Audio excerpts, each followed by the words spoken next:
Hello guys, सुबह का राधे राधे, जय श्री कृष्णा। तो गाइज, आज हम आपको बहुत ही अच्छी कथा सुनाने जा रहे हैं, कलयुग की करतूत। तो गाइज, चलते हैं आप और हम इस कथा को सुनते हैं।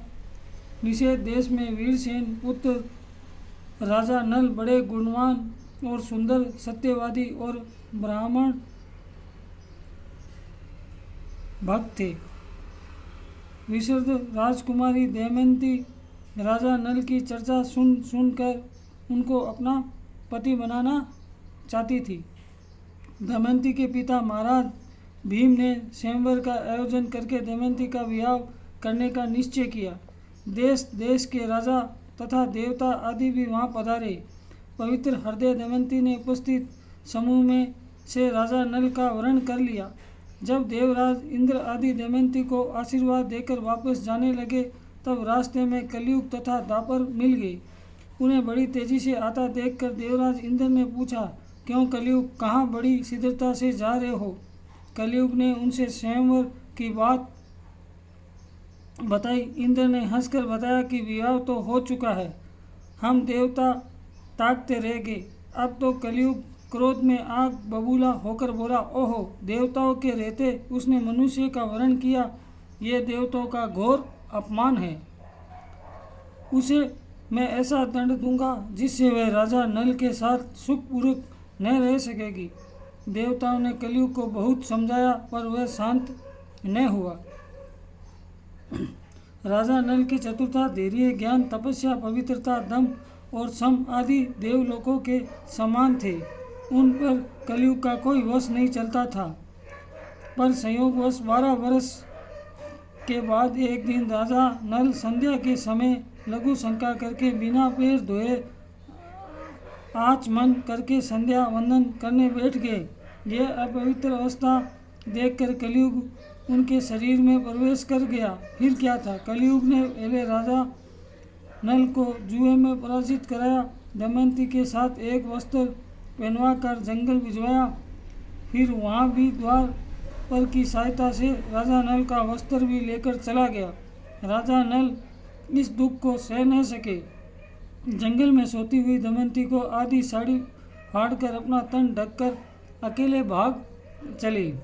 राजा नल के भागते समय दावन नल से काकाटोक नामक एक सर्प को बचा लिया। उसने राजा को नल को डस कर उनका रूप बदल दिया और उसके विष से राजा नल के शरीर में स्थित कलयुग कष्ट होने लगा। वहाँ से चलकर राजा नल अयोध्या के राजा ऋतुपूर्ण के यहाँ अपना नाम भावुक बताकर रहने लगे।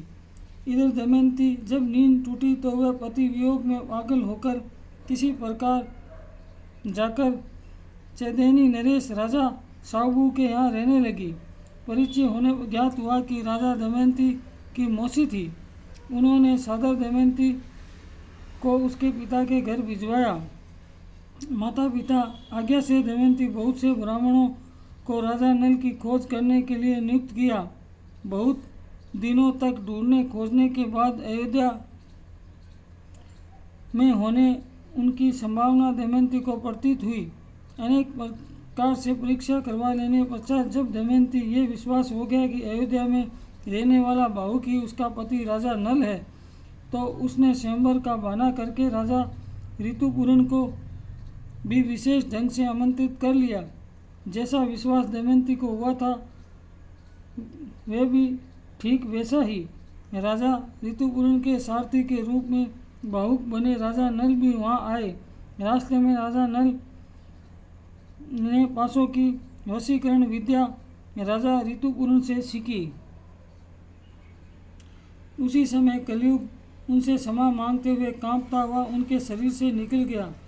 रात्रि में माता की सहायता से दमयंती ने भावुक बने राजा नल को अपने महल में बुलवाया। दमयंती को देखते ही राजा नल घोड़े बहुत वार्तालाप के बाद उसके गले मिलकर रोने लगे।